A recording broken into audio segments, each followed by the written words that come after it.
오늘도 우리 I다움, Y다움, A다움 자녀들에게 말씀을 전하겠습니다.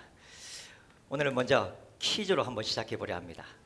자, 우리 자녀분들 잘 들으세요. 아직 어른들에게는 없습니다. 아직 권리가 없고요. 우리 자녀들에게 퀴즈 드립니다. 우리가 보는 한글 개역개정 성경 중에서 가장 짧은 구절은 뭘까요? 가장 짧은 구절. 태건이. 시편. 시편이 제일 긴데. 구절 하나, 한 구절. 구절 주소를 얘기해 줘도 되고 그게 구절이 뭔지도 얘기해 줘도 돼요. 은평이.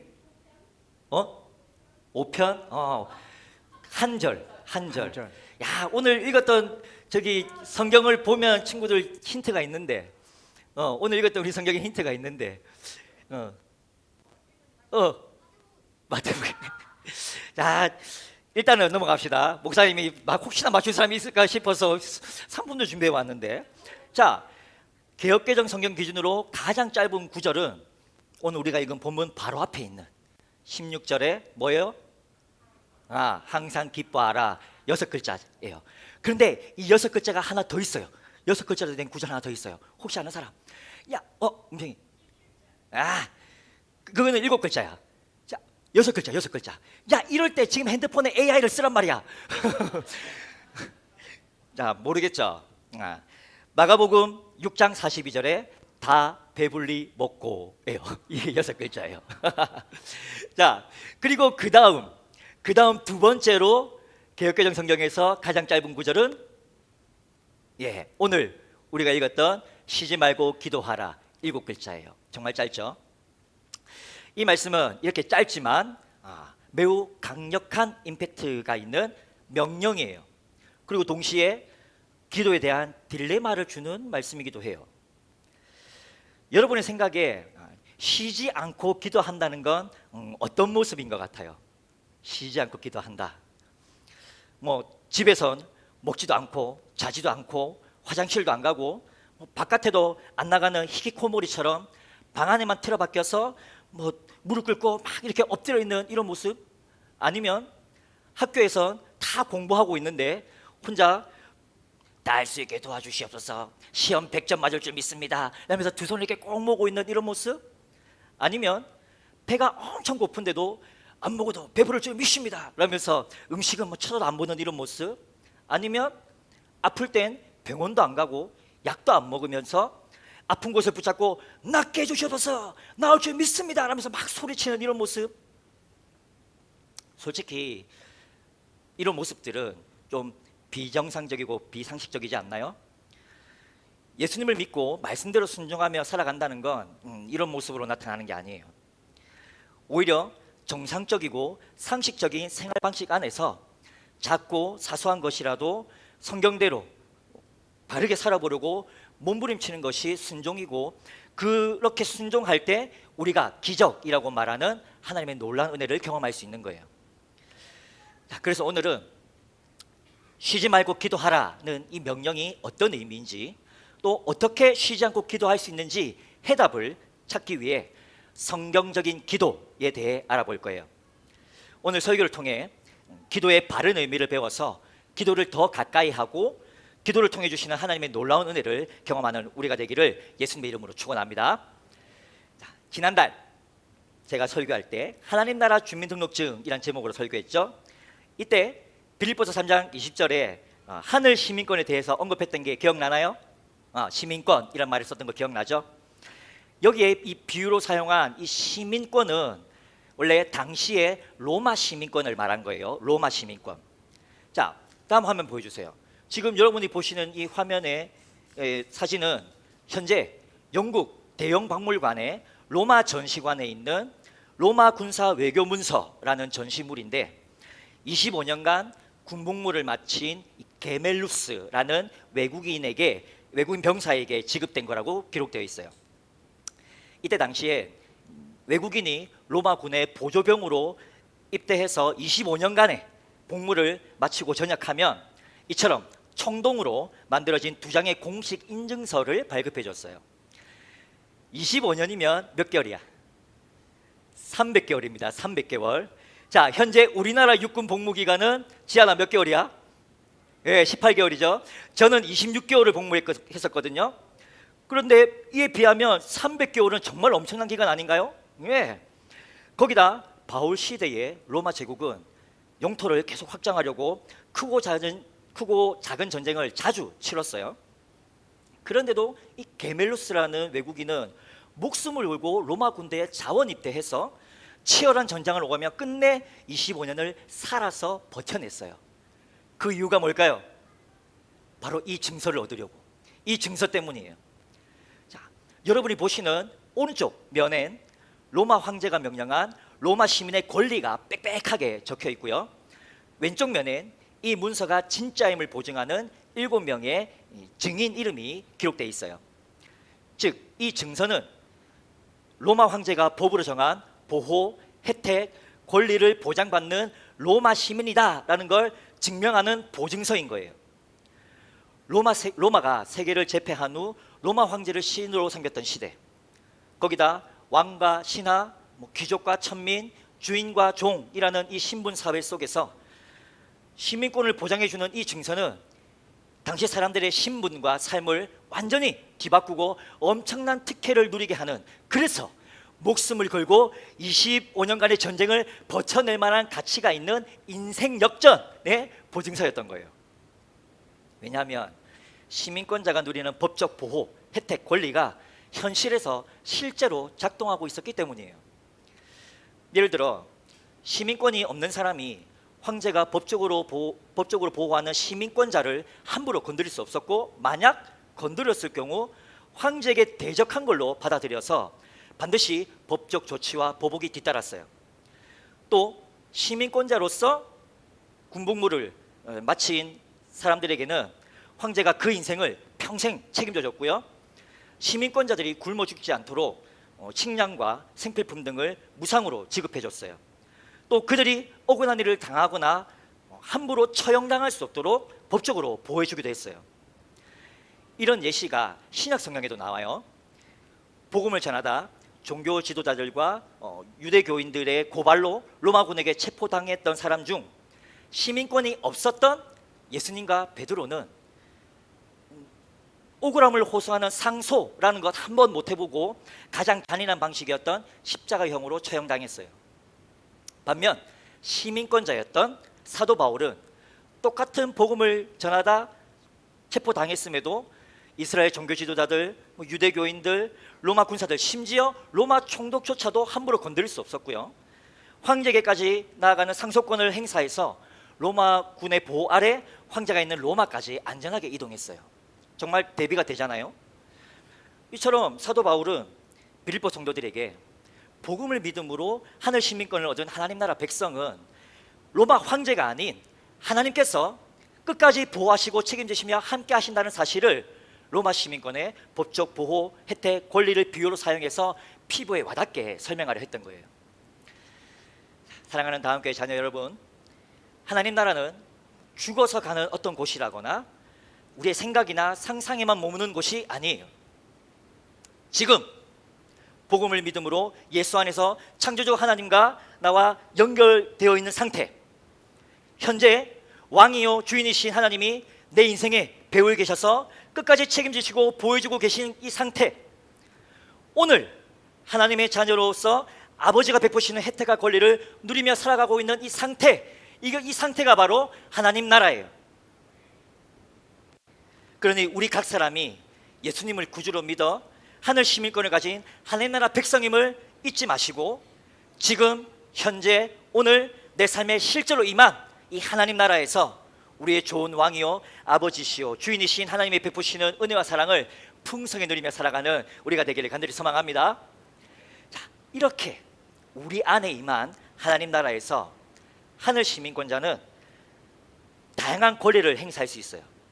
오늘 저는 그 중에서 기도가 우리가 가진 가장 특별한 권리라고 말씀드리고 싶어요.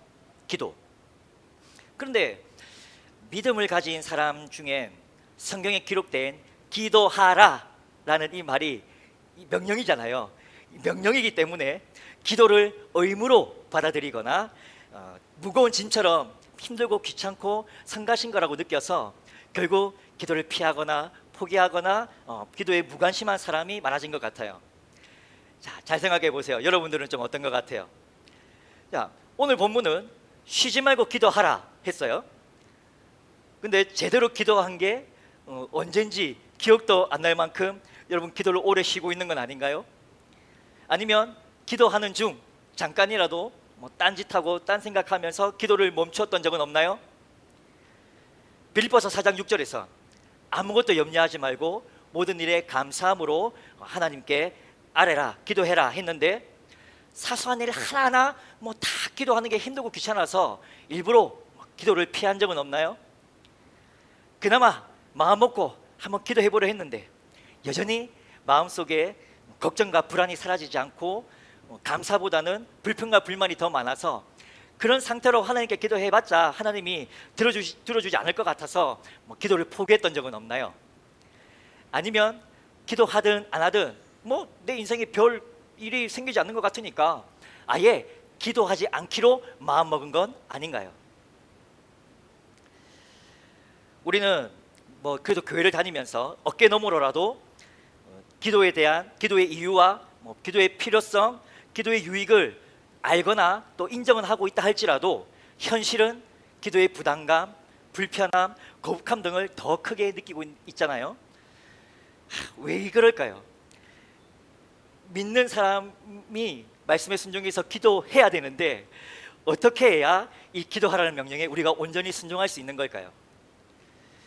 자, 보통 기도한다라고 하면 정한 시간, 정한 자리에 나아가서 눈을 감거나 두 손을 꼭 모으거나 아니면 손을 활짝 펼치거나 엎드리거나 무릎을 꿇거나 일어서서 감동적이면서도 잘 정돈된 논리적인 문장과 유창한 단어들을 사용해서 들을 만한 음성, 적절한 목소리 크기로 내 소원과 바람을 높이 계신 가장 높은 존재에게 간절히 아랜다라는 이런 행위적인 이미지가 자연스럽게 떠오르게 되잖아요.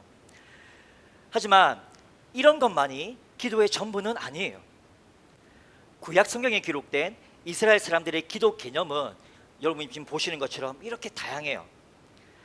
하나님께 소원을 아뢰기도 하고 속마음까지 솔직하게 얘기하기도 하고 요청하거나 물어보기도 하고 철저히 낮아져서 두 손 들고 항복하기도 하고 하나님의 판단과 중재를 기다리기도 하고 때론 울부짖고 비명을 지르다가도 때론 잠잠히 하나님의 이름을 부르면서 그분의 임재를 바라는 것 등등등 이 모든 게 이스라엘 사람들에겐 기도였어요. 이 중 가장 대표적인 기도 개념은 테필라예요. 첫 번째 있던 테필라. 개인의 소원과 바람을 간절히 아랜다라는 점에서 우리에게 매우 익숙한 기도 개념이지만 여기엔 하나님의 거울 앞에 자신을 비추어 정렬한다라는 전제 조건이 있어요. 즉 테필라는 자기 만족을 위한 요구사항을 전달하는 게 아니라 먼저 걸어가신 하나님의 기준에 맞춰 자신을 스스로 점검하고 평가한 후 하나님과 동행하기 위해 필요한 자신의 소원을 요청하는 기도인 거예요. 그래서 이스라엘 사람들에게 기도란 간절히 구한다라는 이런 행위적인 이미지의 의미에 앞서서 하나님 앞에 선다, 하나님 앞에서 함께 살아간다라는 의미가 먼저였던 거예요. 그렇게 하나님 앞에서 다양한 상황과 감정을 가감없이 솔직하게 날 것으로 소통하는 상태를 가장 잘 표현한 성경이 바로 시편이에요. 시편 한번 잘 읽어보세요. 야, 이런 단어를 써도 되나? 이렇게 표현해도 되나? 할 만큼 아주 날 것 그대로의 기도자의 감정이 표현되어 있고 자신의 상황을 고발하고 있는 내용들이 있잖아요. 이처럼 성경이 가르쳐주는 기도는 먼저 하나님께 가까이 나아가서 그분과 바른 관계를 유지하려고 몸부림치고 있는 그 상태를 말하는 거예요. 신약 성경은 이 기도 개념을 헬라어 프로슈코마이라는 단어로 번역했어요. 프로슈코마이는 무엇을 향하여와 간절히 바라다라는 두 단어가 합쳐져서 누구를 향해 나아간다라는 의미예요. 예를 들어 복음을 전하다 체포된 바울이 자신의 로마 시민권을 사용해 상소한 후 로마 황제를 만나기 위해 로마로 향해 나아가는 모습, 이것이 바로 프로슈코마이예요. 즉 성경이 가르쳐주는 기도는 목적이나 방향 없이 단순한 주문을 외우듯 중얼중얼거리는 그런 행위가 아니라 먼저 마음과 생각의 시선을 하나님께 향해서 맞추고 그분께 가까이 나아가려고 몸을 치고 있는 그 상태를 말하는 거예요.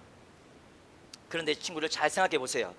자신의 억울함을 풀고 자유케 돼서 풀려나서 복음을 전하기 위해서 황제에게 상소하려고 나아가는 게 이 바울에게 이 일이 귀찮거나 성가신 일이었을까요?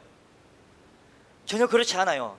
황제에게 나아가는 바울의 발걸음은 황제가 보장한 시민권의 권리를 행사하려는 당당한 나아감이었어요. 마찬가지로 기도는 힘들고 귀찮고 성가신 게 아니라 하늘 시민권을 가진 우리로 왕이신 하나님 앞에 당당히 나아가게 하는 권리예요. 따라서 이 두 단어가 우리에게 가르쳐주는 성경적 기도의 핵심은 바로 이거예요. 우리 보라색 칸 안에 있는 거 함께 읽어볼까요? 시작. 강구보다 관계가 먼저. 하나님께 나아가는 권리. 예, 이 기도의 핵심이 바로 쉬지 말고 기도하라는 명령에 담겨 있어요. 여기에 기도라고 번역된 단어가 바로 프로슈코마이거든요. 그렇다면 이 명령의 의미가 서서히 열리죠. 우리는 몸과 의지가 연약한 인간이기 때문에 기도하는 행위를 쉬고 싶을 때도 있고 멈출 수밖에 없는 상황을 만날 때도 있어요.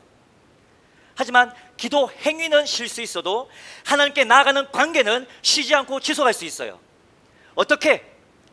우리의 마음과 생각의 시선이 하나님을 향하려고 계속 애쓰는 거예요. 또 지금 하나님이 나를 주목하여 바라보고 계시고 현재 하나님이 나와 함께 하시며 오늘 하나님이 나와 동행하신다는 이 사실을 계속 기억하려고 애쓰는 거예요.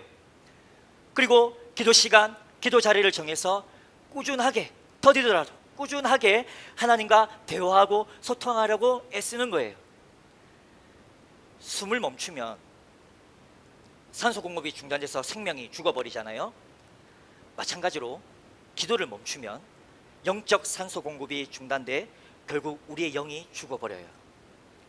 성경이 짧지만 강력하게 우리의 영적 호흡인 기도를 쉬지 말라고 명령하는 이유가 바로 여기에 있어요. 한편 빌립보서 4장 6절에 모든 일에 기도와 간구로에서 기도도 프로슈코마이예요. 그렇다면 이 명령의 의미도 뚜렷해지죠.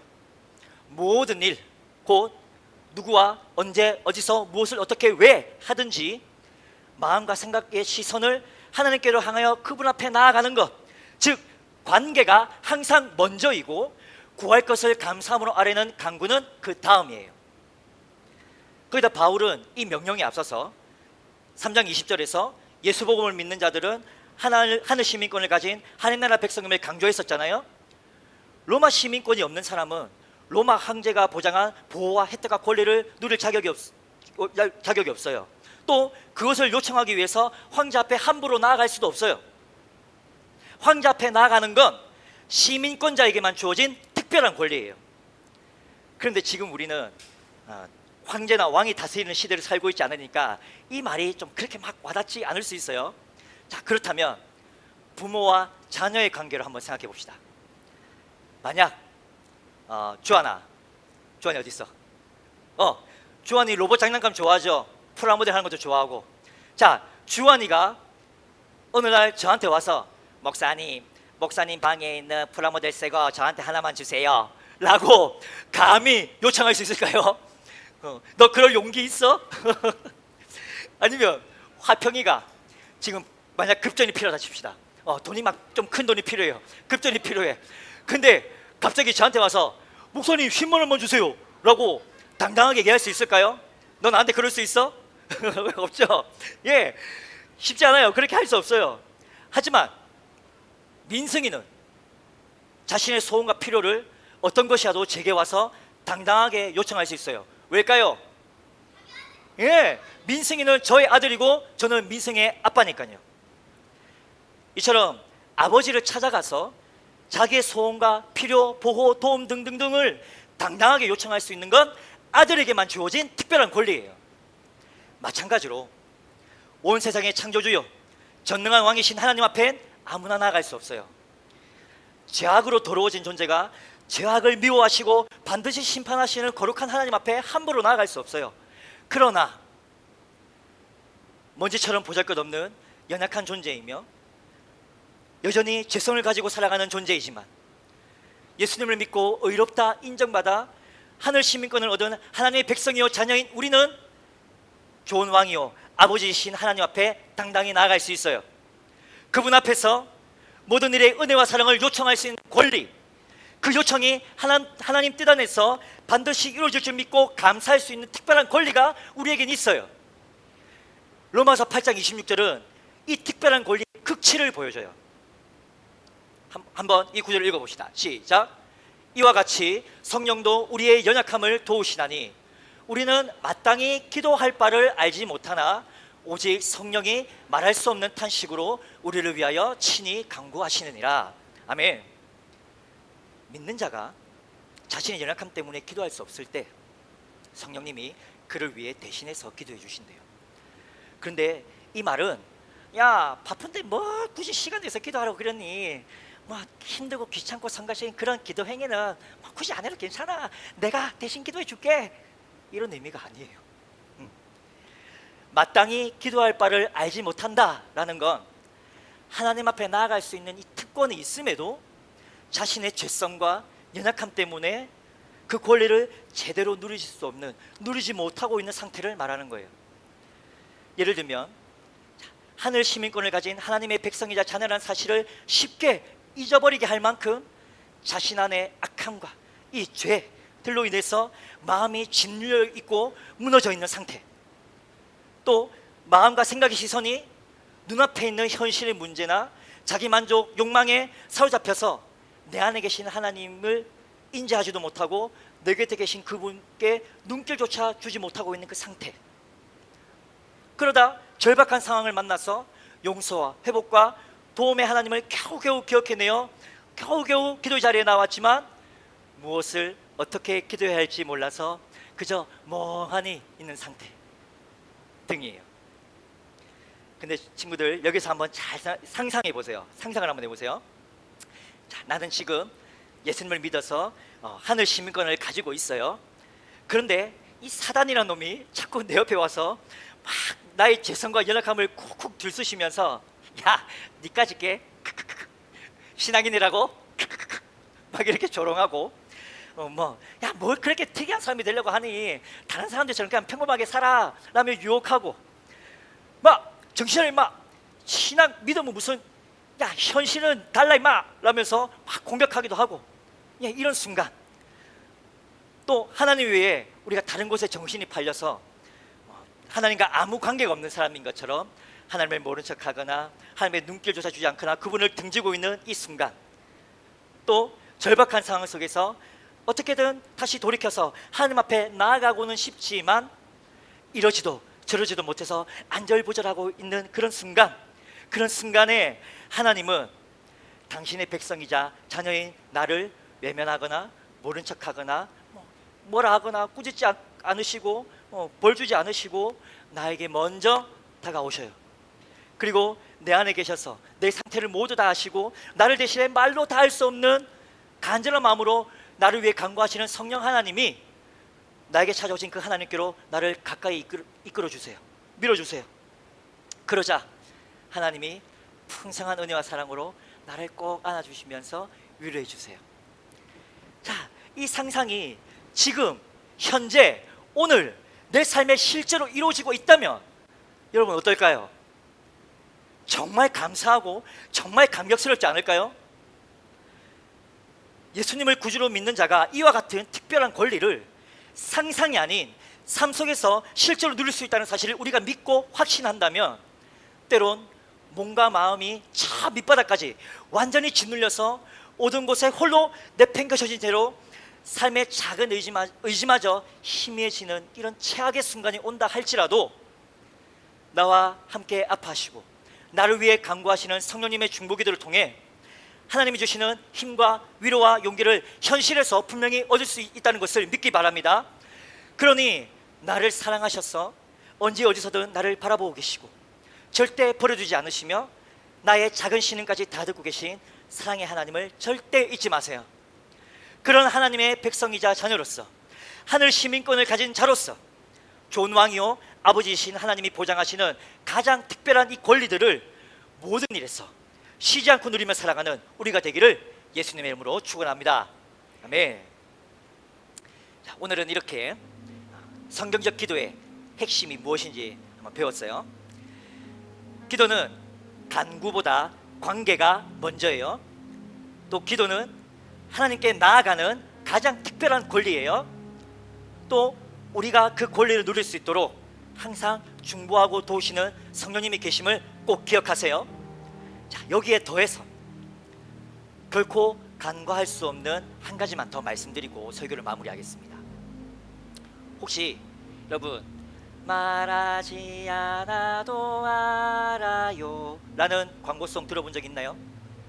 우리 어른들은 잘 아실 텐데 우리 자녀들은 들어본 적 있는 것 같아요? 들어본 적 없어요? 좋아요. 이 가사를 먼저 잘 보세요. 말하지 않아도 눈빛만 보아도 그냥 바라만 봐도 마음속에 있는 걸 다 안다는 이 한국인의 정을 잘 표현한 가사이기도 하지만 한편으로 이때 당시 표현이 많이 서툴렀던 한국인의 우리의 정서를 표현한 가사이기도 해요. 근데 요즘엔 이 가사를 이렇게 바꿔 부른대요. 말하지 않으면 몰라요. 말해줘야 알아요. 이제 말해봐요. 마음속에 있는 그걸 이라고요. 솔직함, 분명한 의사표현, 오해 없는 소통 방식을 선호하는 이 요즘 세대의 정서를 잘 대변한 가사인 것 같아요. 그런데 흥미롭게도 이 두 가지 버전의 가사 둘 다 하나님의 마음을 잘 대변하기도 했어요. 하나님은 우리를 지으셨기 때문에 우리가 굳이 말하지 않아도 우리 마음속에 저 깊이 숨겨둔 것까지 다 아세요. 숨길 수도 없어요. 동시에 우리를 사랑하시고 우리와 함께하는 것을 기뻐하시기 때문에 우리가 하나님께로 나가서 마음과 생각과 감정을 가감없이 솔직하게 다 표현하면서 소통하기를 기다리고 계세요. 부모와 자녀 관계, 부부 관계, 연인 관계, 친구 관계 등에서 서로 사랑하는 마음은 말 안 해도 잘 알잖아요. 하지만 말과 행동으로 그것을 표현해 주길 바라고 기다리잖아요. 하나님과 우리 관계도 마찬가지예요. 하나님은 우리가 당신 앞에 나와 간구하고 소통하고 물어보고 항복하고 중재를 기다리고 울부짖고 하나님의 이름을 부르면서 우리에게 주신 이 가장 특별한 권리를 마음껏 사용하기를 바라세요. 그렇게 자꾸 표현해야 하나님을 향한 우리의 믿음과 소망과 사랑이 성장하고 성숙해지기 때문이에요. 그래서 마지막으로 우리 I다움, Y다움, A다움 자녀들에게 제안합니다. 방학 기간에라도 부모님과 함께 수요 기도에 나와서 기도를 연습하고 훈련하세요. 또 이렇게 주일 예배 시간에 기도할 때 눈을 뜨고 딴짓하거나 멍하니 있지 말고 눈을 감고 하나님을 생각하고 느껴보려고 노력해 보세요. 또 부모님과 주위 사람들의 기도를 눈여겨보고 따라해보고 스스로 기도하려고 도전해보면서 성경적 기도의 마음가짐, 태도, 행위를 표현하는 방법을 직접 배우고 경험하세요. 그런 연습과 훈련과 경험을 통해 기도를 쉬지 않고 모든 일에 기도와 간구로 하나님께 더 가까이 나아가는 여러분이 되기를 예수님의 이름으로 축원합니다. 또 그렇게 몸부림치는 우리를 위해 중보하시며 기도할 힘과 지혜를 주시는 성령님을 통해 삶의 모든 부분에 약속하신 은혜와 사랑을 언제든 풍성하게 부어줄 준비가 되어 있으신 하나님만 바라보고 그분의 보호와 혜택과 권리를 충만히 누리며 살아가는 우리 다음교회 모든 세대가 되기를 예수님의 이름으로 온몸을 다해 축원합니다. 아멘.